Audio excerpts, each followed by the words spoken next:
Hello everyone, my name is Joy. I'm a virtual assistant and my mission is to help business owners focus on their zone of genius by taking care of the tasks that they outsource to me. Okay, so I will try to regularly give some important information or tips for virtual assistants like me.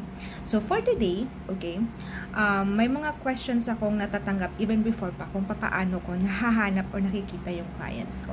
Okay, so una, I don't use Upwork or Indeed, although alam ko sa iba very effective tong mga websites na to for them. But for me, I don't prefer using them, okay? But it's just me. And I went a different route and thankfully, by God's grace, nag-work naman yung route na yon. Okay, so what I did was I joined Facebook groups. Okay, Facebook groups for virtual assistants, Facebook groups for business owners and coaches, mostly women kasi yun talaga yung tinatarget kong katrabaho.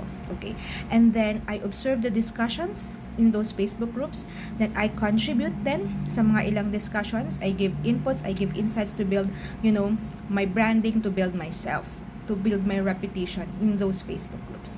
Also, pag may nakita ako na naghahanap ng virtual assistant, nakita ko na kaya ko naman gawin yung project, I give my details, no? I comment my details. Tapos, yung iba, ko-contact ako, yung iba naman hindi. Okay, aside from joining Facebook groups, the other thing that I did, and I still do, is email marketing. So I collect email addresses of the business owners or coaches that I want to work with, and then send like cold emails, outreach emails to them with my proposal. Okay, so dapat talaga tiyagaan ito kasi hindi lahat mag-reply. In fact, if you send out 100 proposals, baka isa o dalawa lang mag-reply. And that's what happened to me. Okay, I sent out many emails and then one replied. She is an Australia-based coach / teacher. Okay?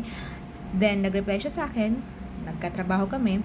And then, eventually, yung mga clients ko, nanggaling na lang sa word of mouth referral.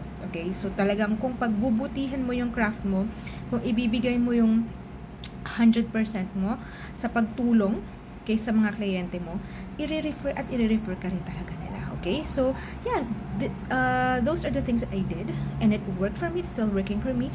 I'm not saying na hindi nag-work ang Upwork or Indeed kasi talagang nag-work talaga yung mga yun.